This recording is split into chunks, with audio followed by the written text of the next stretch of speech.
আসানসোলের জামুরিয়ায় এক ভাইরাল ভিডিওকে কেন্দ্র করে উত্তাল শিল্পাঞ্চলের রাজনীতি। ভাইরাল ভিডিওতে কয়লা মাফিয়া শেখ সদরুদ্দিন ফুলের তোড়া ও উত্তরীয় পরিয়ে সম্বর্ধনা দিচ্ছেন পশ্চিম বর্ধমান জেলা পরিষদের সভাধিপতি বিশ্বনাথ বাউরিকে বলে অভিযোগ। আসানসোলের জামুরিয়ায় রবিবার বিকেলে অনুষ্ঠিত এক গণবিবাহ অনুষ্ঠানে এমন ঘটনা ঘটেছে বলে জানা গেছে।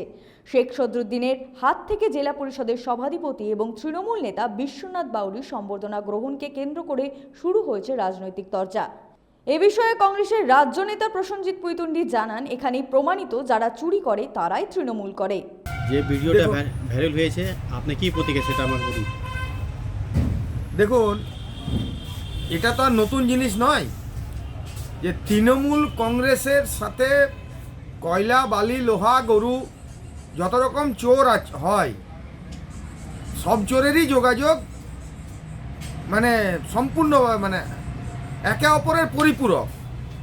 বর্তমানে একটা কথা বাজারে চলছে যে এখন আর কেউ বলছে না যে তৃণমূল কংগ্রেস চোর, বলছে এখন আর কোনো চোর নেই যারা তৃণমূল করে না।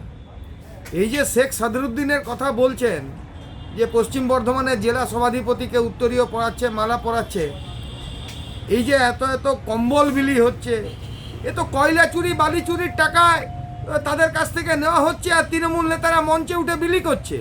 যদিও তৃণমূল রাজ্য ভাইস প্রেসিডেন্ট ভি শিবদর্শন দাসু বিষয়টি না জানার কথা বলে এড়িয়ে গেলেও বিরোধীরা কটাক্ষ করতে ছাড়েননি।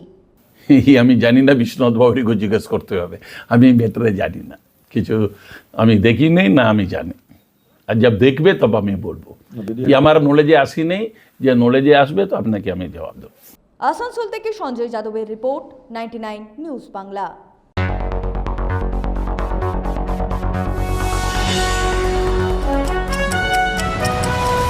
আপনারা দেখছেন 99 নিউজ বাংলা।